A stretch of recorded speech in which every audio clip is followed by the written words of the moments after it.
उस रात कुछ अलग था, बहुत अलग। शुरुआत में मुझे कुछ समझ ही नहीं आया कि गड़बड़ क्या है। कमरा बिल्कुल वैसा ही था जैसा हर रात होता था। पंखा चल रहा था, मोबाइल टेबल पर रखा था, खिड़की खुली थी, बाहर स्ट्रीट लाइट की पीली रोशनी दीवार पर पड़ रही थी। लेकिन फिर भी कुछ गायब था। पहले तो मुझे लगा शायद मेरा ध्यान कहीं और था, पर जब मैंने आंखें बंद की, तब भी कोई आवाज नहीं थी। पंखे की घूमती हुई हवा की सरसराहट नहीं, बाहर से आने वाली दूर की ट्रैफिक की आवाज नहीं, कुत्तों के भौंकने की हल्की गूंज नहीं, यहां तक कि कमरे की बिजली की हल्की भनभनाहट भी नहीं। सिर्फ खामोशी, इतनी गहरी खामोशी कि मुझे अपने कानों में हल्का दबाव महसूस होने लगा, जैसे किसी ने हवा निकाल दी हो। मैंने पहले सोचा कि शायद मेरे कानों में कुछ प्रॉब्लम हो गई है।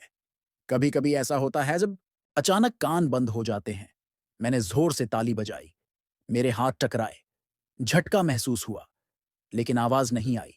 मैंने उंगलियां चटकाईं, कोई आवाज नहीं। दिल की धड़कन तेज हो गई। मैंने मोबाइल उठाया और एक वीडियो चलाया।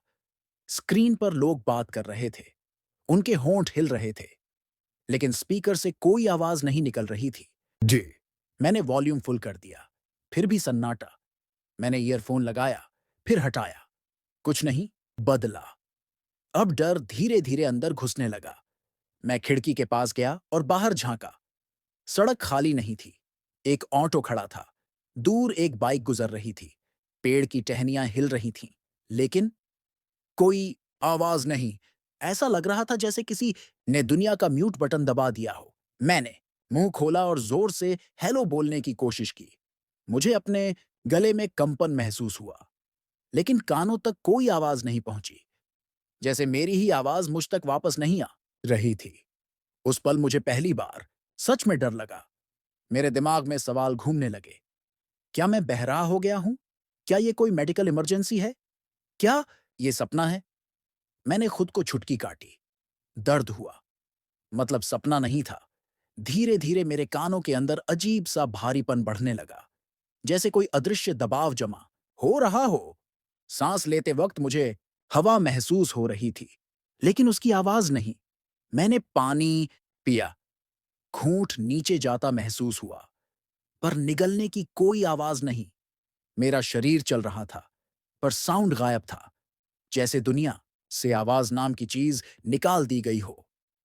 मैं बिस्तर पर बैठ गया। कमरा अचानक छोटा लगने लगा। हवा मोटी सी महसूस होने लगी।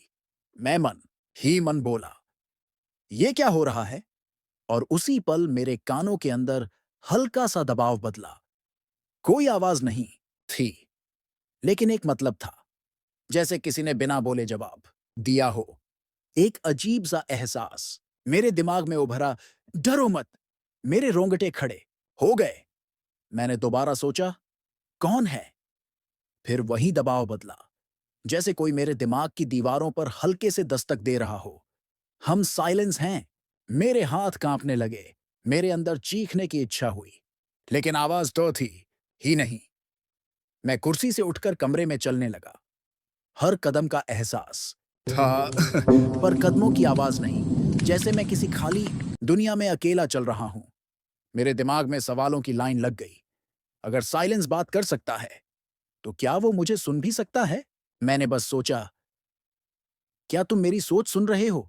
दबाव फिर बदला। हाँ, एक ही शब्द, पर पूरा मतलब साफ था। अब डर सिर्फ बाहर नहीं था, वो मेरे अंदर घुस चुका था। मैंने जानबूझकर कुछ और सोचने की कोशिश की। बचपन की यादें, स्कूल की घंटी, माँ की आवाज, दोस्तों की हंसी। लेकिन अजीब बात यह थी कि मैं उन आवाजों को याद ही नहीं कर पा रहा था। तस्वीरें याद थीं, पर आवाजें गायब थीं, जैसे मेरी यादों से भी आवाज मिट रही हो। मेरे सिर में भारीपन और बढ़ने लगा। आंखों के सामने हल्का सा धुंध छाने लगा।